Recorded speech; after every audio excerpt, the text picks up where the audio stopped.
How animals keep fit. No one would dream of running a marathon without first making a serious effort to train for it. But no matter how well they have stuck to their training regime, contestants will find that running non-stop for 42 kilometers is going to hurt. Now consider the barnacle goose. Every year this bird carries out a 3,000-kilometer migration. So how do the birds prepare for this? Do they spend months gradually building up fitness? That's not really the barnacle goose's style. Instead, says environmental physiologist Lewis Halsey, they just basically sit on the water and eat a lot. Until recently, nobody had really asked whether exercise is as tightly connected to fitness in the rest of the animal kingdom as it is for us. The question is tied up in a broader assumption that animals maintain fitness because of the exercise they get finding food and escaping predators. Halsey points out that this may not necessarily be the case. Take the house cat. Most domestic cats spend much of the day lounging around, apparently doing nothing, rather than hunting for food. But over short distances, even the laziest can move incredibly fast when they want to. Similarly, black and brown bears manage to come out of several months' hibernation with their muscle mass intact, without having to lift so much as a paw during this time. Barnacle geese go one better. In the process of sitting around, they don't just maintain their fitness.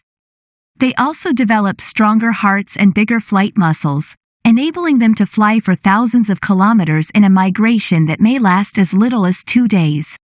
So, if exercise isn't necessarily the key to physical strength, then what is?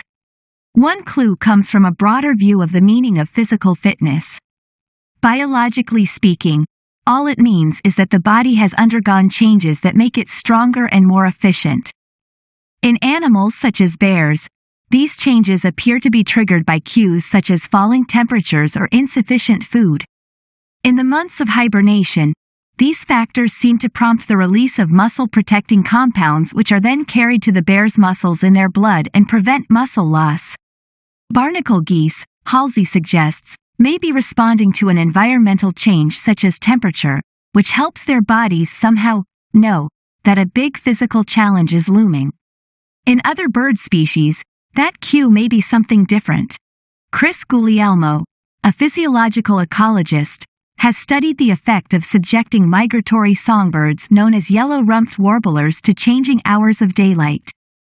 We don't need to take little songbirds and train them up to do a 6 or 10-hour flight, he says. If they are subjected to the right daylight cycle, we can take them out of the cage and put them in the wind tunnel, and they fly for 10 hours. Unlike migratory birds, however, humans have no biological shortcut to getting fit. Instead, pressures in our evolutionary history made our bodies tie fitness to exercise. Our ancestors' lives were unpredictable. They had to do a lot of running to catch food and escape danger, but they also needed to keep muscle mass to a minimum because muscle is biologically expensive.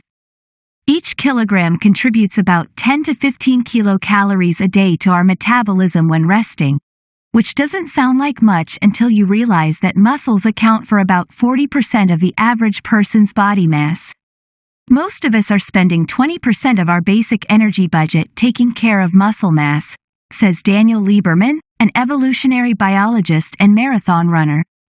So our physiology evolved to let our weight and fitness fluctuate depending on how much food was available. This makes us evolutionarily different from most other animals, says Lieberman. In general, animals merely need to be capable of short bouts of intense activity, whether it's the cheetah chasing prey or the gazelle escaping. Cats are fast, but they don't need to run very far. Perhaps a few mad dashes around the house are all it takes to keep a domestic one fit enough for feline purposes. Humans, on the other hand, needed to adapt to run slower, but for longer, says Lieberman. He argues that long ago on the African savanna, natural selection made us into supremely adapted endurance athletes, capable of running prey into the ground and ranging over long distances with unusual efficiency. But only, it appears, if we train.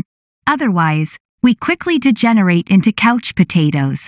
As for speed, Even those animals that do cover impressive distances don't have to be the fastest they can possibly be. Barnacle geese needn't set world records when crossing the North Atlantic, they just need to be able to get to their destination. And, says exercise physiologist Ross Tucker, humans may be the only animal that actually cares about reaching peak performance. Other than race horses and greyhounds, both of which we have bred to race, animals aren't directly competing against one another. I don't know that all animals are the same, performance-wise, and we don't know whether training would enhance their ability, he says.